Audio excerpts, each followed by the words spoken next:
Purihin ng Diyos, purihin ng ating Panginoon. Ano nga ba ang ating misyon?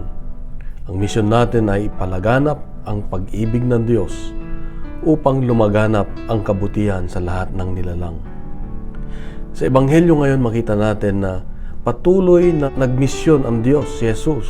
Nagpagaling, nagturo, at sumunod sa Kanya ang Kanyang mga alagad kasama yung mga babaeng pinagaling niya. Dito natin makikita na walang itinatangi ang Diyos. Babae ka man, lalaki man, mataas ka man o mababa ka man sa lipunan, mahirap ka man o mayaman, lahat ay hinihikayat ng Diyos na maglingkod, ipalaganap ang Kanyang pagmamahal, yung Kanyang pag-ibig.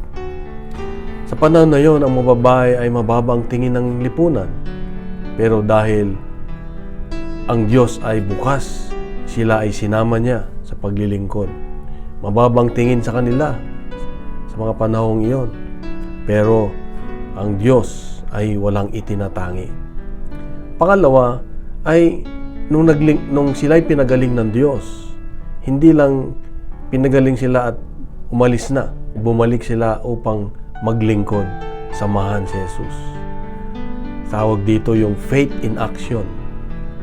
Ang pananampalataya lang nila ay hindi lang nakatenga na walang ginagawa dahil gumaling na sila, kundi lalo pa silang sumigla na maglingkod, sumunod sa ating Panginoon. Ang hamon ng Diyos sa atin ngayon ay, tayo ba ay katulad ng mga alagad at ng mga babae na handang ibigay ang lahat sa atin? Handang isama ang Diyos sa lahat ng ginagawa natin, sa plano natin, sa pang-araw-araw natin ginagawa, sa mga pupuntahan natin, sa mga trabaho natin, sa pamilya natin, sa relasyon natin, kasama ba lagi ang Diyos? Sa mga iniisip natin, kasama ba lagi ang Diyos?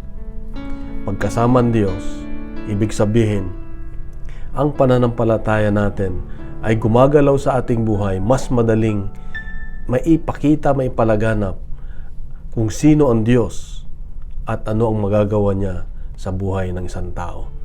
At dito may papakita natin ang totoong pagmamahal ng Diyos. Kapatid, ito ang hamon ng Diyos sa iyo at sa akin ngayon, na gawin ang ating misyon upang ang lahat ay magkaroon ng magbunga ng kabutihang loob sa lahat ng nilalang.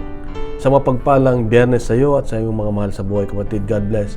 God is good. Bukas muli, pagkalat natin itong mabuting balita.